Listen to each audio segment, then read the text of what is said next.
Does fresh milled flour make you fat? That's what we're going to be talking about today. And if you have not watched my first video on this subject, I'm going to link it in the description below so you can just click on there, because I take you through the steps to make sure, it's a little checklist, to make sure you're doing those things so that if this is something new, you don't have to worry about it causing weight gain. But I'm going to go directly to some comments and answer some questions and also share some really good tips that I did not share in the first video. Knowing the facts are really going to help you out. First of all, my name is Kimberly McIntyre. I am a biblical nutrition and wellness coach. I look through a biblical lens to shut down misinformation. The designer knew exactly what he was doing, and when we follow his design, we will achieve optimal health. And that does include nourishing the body, the mind, and the soul. We have to address all three parts in order to really achieve optimal health. Today, we're just going to be focusing on fresh milled flour as a component. I love to do the bread classes because, first of all, who doesn't love bread? I actually haven't met someone who doesn't like bread. I've met many people that don't eat bread because it makes them sick or it did cause weight gain. But I get to teach people how to get it into their life in an enjoyable way, in a super nutritious way that is actually healing to the body. Jesus compares himself to bread. He says that he is the bread of life, and he would not compare himself to something that was not amazing. Let's start with some of these comments. One viewer said that once the bread cools down, they freeze it. Now, there's two really good reasons for this. First of all, I don't know about you, but if I have made something, I feel super wasteful throwing it away. So I feel like I need to eat it. So I might overindulge just because I don't want to waste it. So if I put it in the freezer, I can take out what I need when I need it. It's less tempting until I have made a plan to use it. But also because once you freeze it, it does become a resistant starch. By freezing your bread, your muffins, that really does help to cut down on the starch, and it causes that insulin spike to be reduced. I do this all the time, and I will even slice my bread just so I can pull it out slice at a time, and excellent idea. Another person had talked about how they were a little concerned because a lot of the videos that they have watched about the fresh milled flour, the person teaching it is a little bit overweight. So then it would naturally make you think, well, gosh, all these people are chunky, therefore the fresh milled flour is making us gain weight. If you look at the statistics, over 70% of Americans are overweight. A fraction of them are actually eating the fresh milled flour. So it's not the flour, it's lifestyle factors. And this just happens to be something that someone who is not putting things in balance, maybe they're not moving their body enough, maybe they're not drinking enough water, maybe they're overindulging, or maybe they're doing all of the things, and therefore, so it's not the fresh milled flour, it is a lifestyle factor. So I just want to remind people of the statistics in America. So many Americans are eating fast food the majority of the day. And, you know, my gosh, we've got pastors calling Chick-fil-A God food. Chick-fil-A is what will make you fat. It is so full of chemicals, it's ridiculous, and it really makes me sad that behind that company, they have this Christian preface. In their chicken sandwich, they have over 55 ingredients that honestly are toxic to the body. Let's just think about things and put them in check. That's what this video is about. Several of the comments, the people said that they actually put things in check and realized they were eating way too much. And there's a big difference between when you make the bread and when you make muffins or cookies with the sugar amount, because my bread for 2 loaves has a 1/3 cup of honey, and that honey actually behaves different in our body because it has nutrients, where if you take the cookies, it's a cup. Sugar for 12 cookies, that's a lot of sugar. That's a lot of sugar. And so that is a treat. That's a special treat that should be eaten on occasions. And I am using sucanat, which is much better than even Florida crystals because it does have nutrients And it is when we are consuming processed carbs that we have big time problems, because it's the absence of nutrients. The body doesn't know what to do with it, and then it stores it for fat. So we want to make sure that what we're consuming has nutrients, and the bread is a totally different story. We still need to keep it in check, but I'm just saying you can't compare the bread to cookies. Night and day difference. And even when I make my sweet breads like banana bread, zucchini bread, things like that, I will half the sweetener. So even when you see my recipes on my website, I don't use that much sweetener in my own. And the reason why I put them on there the way that is because it is using a nutritional sweetener. And if you're new to this, maybe you're not ready for that, but I always, for my own consumption, half it. And I can even go forth because I just love the flavor, and I don't need that extra punch of the sugar because I have dialed it back with my lifestyle. So think about that. I don't do that with the cookies because typically when I'm making the cookies, I make them for my husband. He's not going to eat them that way. He's not ready. Just think about how you can lower the sugar and still get the amazing flavor of that banana bread and things like that. And then when you put a delicious pat of butter, which, oh yes, butter is good for you. And I actually have proof by people that have studied it under a microscope. And by the way, some of the comments on here and in other videos, some people have been a little bit rude. I don't care. I have thick skin, and whatever. Like, if you have got nothing better to do than to criticize people, but I just want to let you know, I don't just say something that I learned from a book. I don't just say something even that I learned in my certification programs. I say something because I learned it, I know it with my own testimony, and I also have seen it in many other people that have gone through my program, that it has tried and true and has revealed truth that it is actually what is going on. So when you jump on here and you're on the opposite side, that's fine. Everybody gets the right to their own opinion. But I'm just telling you, you're not going to sway my opinion on that because of what I have seen. And if I didn't see it and know it in the core, I wouldn't be telling you this. I don't just say something for a click or for views. I say it because I want you to know the truth. And the truth is what will set you free. Freedom in knowing the choices that we are making are solid, and what you choose and don't choose, I always say education. If you choose to eat at Chick-fil-A, even though you know it's unhealthy and toxic, you got to make that choice, and that's fine. That's your decision. We get that right. That's freedom. I want you to know, because there's many people out there that are eating foods that are very harmful because they think they're healthy. So fresh mill flour is not one of those.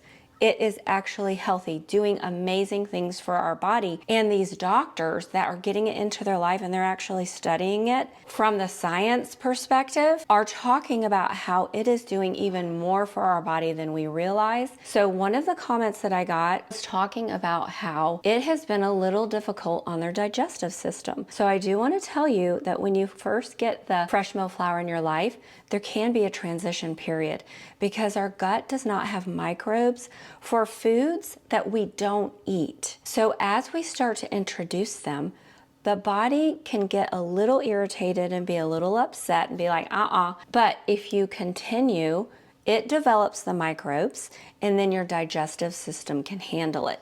But since I just talked about that, there can also be a little bit of leaky gut that has happened, some digestive sensitivities.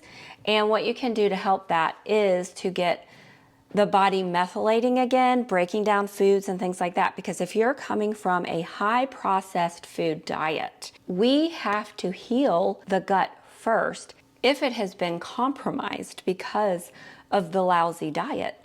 And so some of the things that you can do to help to heal the digestive system is getting good probiotics. And we want prebiotics, probiotics, and postbiotics.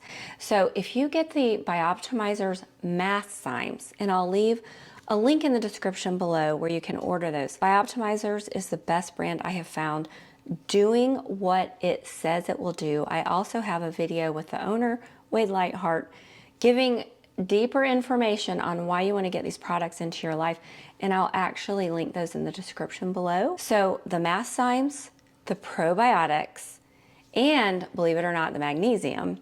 Magnesium is responsible for over 300 functions in the body.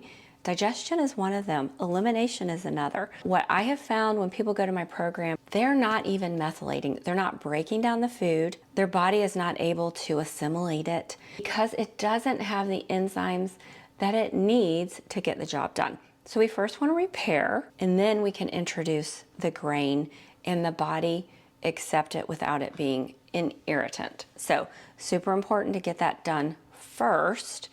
We're making a transition. One of the persons said, I just got on this journey and the bread is super calorie dense. The lens that I look through and what I teach people is to look for nutrients, because when you are eating nutrients, those nutrients tell the hormones how to behave properly. And ghrelin and leptin, which are our hunger and cutoff hormones, are prompted with nutrients.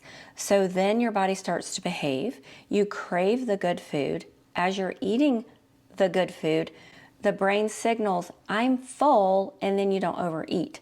It's a process and you got to get there. It's one of the reasons why people go through my program, is because I teach them how to get there, how to make sure that you're plugging in all the right nutrients. And in fact, since we're talking about it, I'll put a link in the description below for my 7-day reboot. That's another great way for you to get all the amazing nutrients and getting those nourishing foods in 7 days. Great transition. Teach the taste buds how to behave.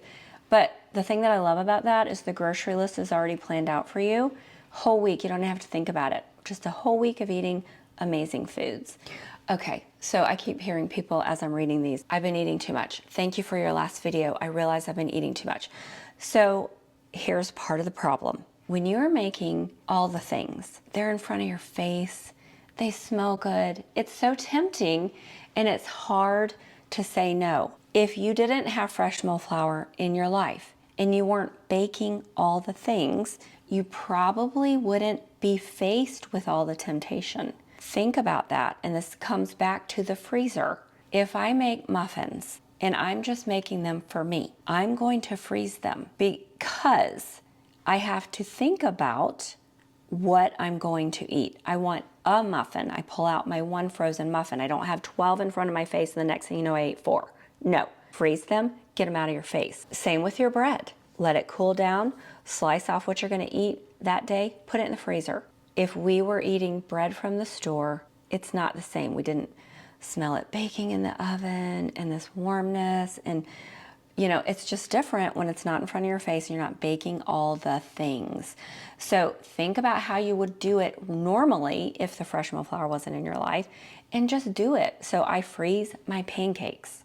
I freeze my bread. I freeze my muffins. It's not as tempting, and you're just getting them out when you plan for it. So someone said, beside the weight, let's talk about the constant stinky gas. I don't have that. So if you have the constant stinky gas, that is a methylation problem. So you're going to want to cure that, and you're going to want to heal your digestive system. And also, what are the other ingredients that you're using? I know some people that are still using vegetable oil and white sugar and things like that in with their fresh mill flour. Like, let's get all clean ingredients in there. And by the way, there are people saying don't use oil. Stop.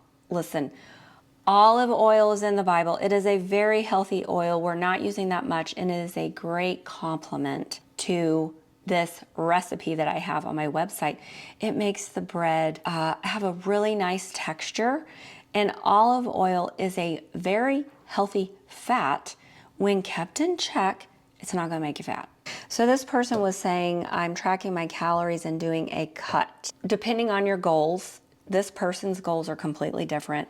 And for a period of time, she definitely needs to keep things in check. In the body, you cannot consider, you know, let's say a donut has 300 calories and a salad has 300 calories.